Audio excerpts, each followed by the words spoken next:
Narito tayo ngayon upang matunghayan at pag-usapan ang talaga namang napakainit at nagpo-viral na latest issue ni Ate Erica. Sa pagpapatuloy nga ng ating istorya ay sinabi ni Kalingap Val na naroon siya sa bahay ni Ate Erica nang sa ganon ay linawin ang issue na nagaganap na nakakonekta din sa kung bakit hindi na natuloy ang pagpapabahay nila Kalingap Rab noon kay Ate Erica. Sabi nga dito ni Kalingap Val ay meron daw palang nanira kay Kalingap Rab kay Kuya June A, kaya naman binawi ang pondo at pera sa pagpapagawa ng bahay nila Ate Erica noon. Salip na si Kalingap Rab ang dapat magpatayo doon po sa pabahay kasi Kalingap Angels po bagayan. Dumating sa punto na binawi po ni John A yung pera. At yun nga po mga Kalingap, alamin natin yung pulot dulo para malaman din po natin sino po ang mastermind. Kasi po mayroon kami na lamang balita na siniraan po si Kalingap Rab. Siniraan siya para po mabago ang isip ni John A at kunin po yung pera. So, ito mga Kalingap, ito yung tita ni Erica. Gandang araw po. Ano pangalan mo, ate? Jeannie, pakiano yung mic lang sa ano. Yan. Tita nila Ate Erica ang in-interview ni Kalingap Val. At sa interview nga na ito ay nilabas ng tita ni Ate Erica ang kanyang saloobin daw, sapagkat ang tita ni Ate Erica ang nag-post ng video, kaya naman nalaman nila Kalingap Val ang issue tungkol kay Ate Erica. Pinost daw ito ng tita ni Ate Erica sapagkat gusto daw nilang linisin ang kanilang pangalan, lalo na ng kanyang mga papa at mama na nagpalaki kay Ate Erica sa social media, sapagkat may mga kumakalat nga daw na mga paratang sa kanila, katulad na lamang ng sinasabihan sila na parang mga gutom na aso at isang pitik lamang daw sa kanila ay talagang tumba na daw sila. Kaya naman nais itong linawin at linisin ang pangalan ng tita ni Ate Erica. Meron po. May asawa. Ano balak mo lahat? Yung buhay po ay tatlo. Ay dalawa, patangatlo pala na yun. Nakuha namin yung video doon sa upload mo ba yun? Ano ating dahilan? Bakit ka nag-upload ng gano'n? Kaya nag-upload po ako noon kasi yung nga po mga naririnig namin, yung mga text sa social media, ano po ako, gusto ko pong ano po sa tao, mga nakakakilala po sa amin kasi nakakahiya naman po, baga po. Gusto ko po linisin naman na hindi totoo yung mga paratang sa amin. Ano yung mga paratang sa inyo? Yung gaya po nung sinabi po sa amin, na text po sa amin na kami daw ay mga gutom na aso. Sino nagtitik sa inyo yan? Galing po yun sa mga grupo po ng e-lover. Tinext kayo? Oho.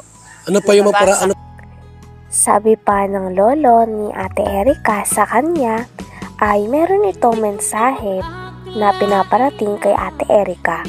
Sabi nga niya na yung ugali daw nila ay talagang hindi papalampasin ng kanilang lolo, dahil para sa kanilang lolo ay panlapastangan ito, sapagkat hindi nga nila matanggap dahil sila mismo ang nagpalaki kay Ate Erica ng ilang taon. Sila din daw nagpaaral at naghatid sundo dito kahit na ulan. Kaya naman daw hindi rin nila lubos maisip na talagang iiwan at pagtataksilan sila ng kanilang tinuturing na apo. Kaya napakasama nga ng loob ng lolo ni Ate Erica sa kanila, dahil nagawa nila na iwan nila ang nagpalaki at nagmalasakit sa kanila noong bata pa sila. Tinext kayo? Oho.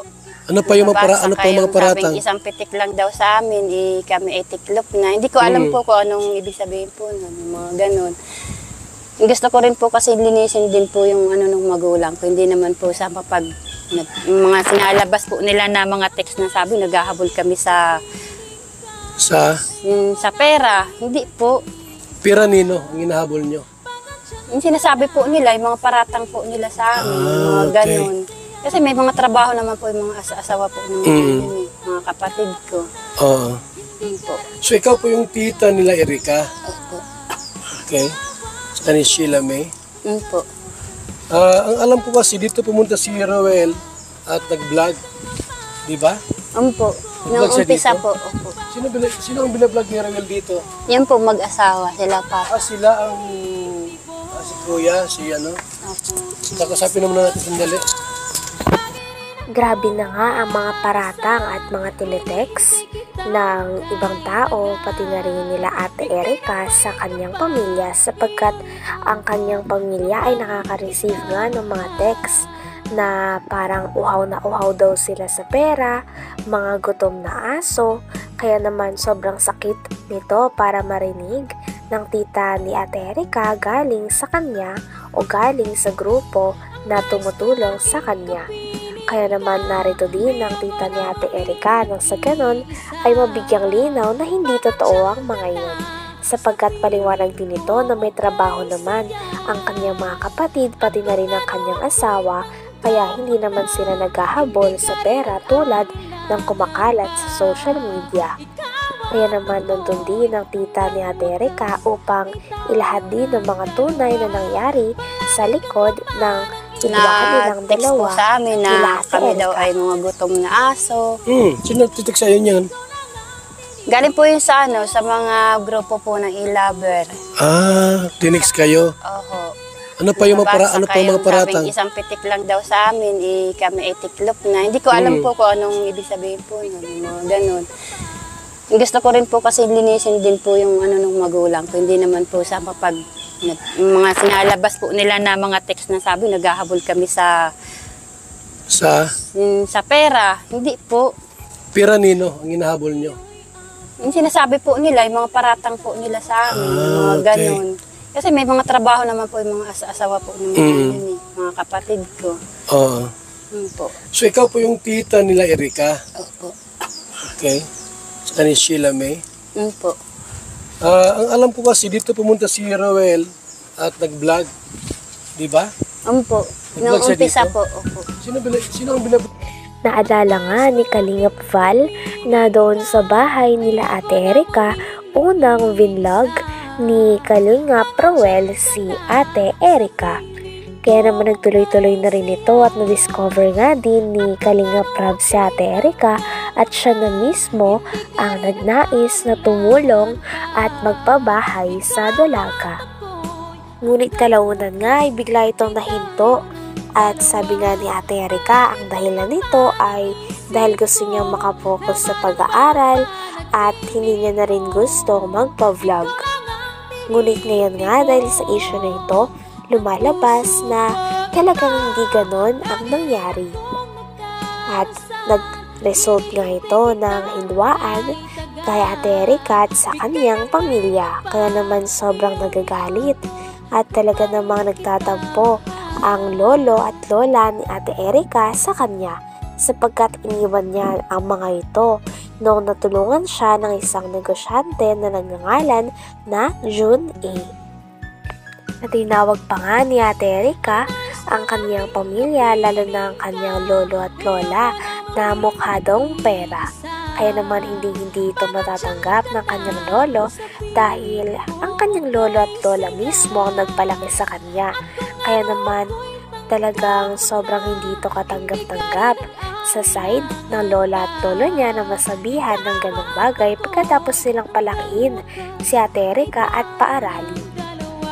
Hanggang dito na lamang muna ang ating istorya patungkol sa nagbabaga at talaga namang napaka-trending at nag-iinit na issue ni Ate Erika at ng kanyang pamilya. Maraming salamat sa inyong panonood. Hanggang sa muli. Bye!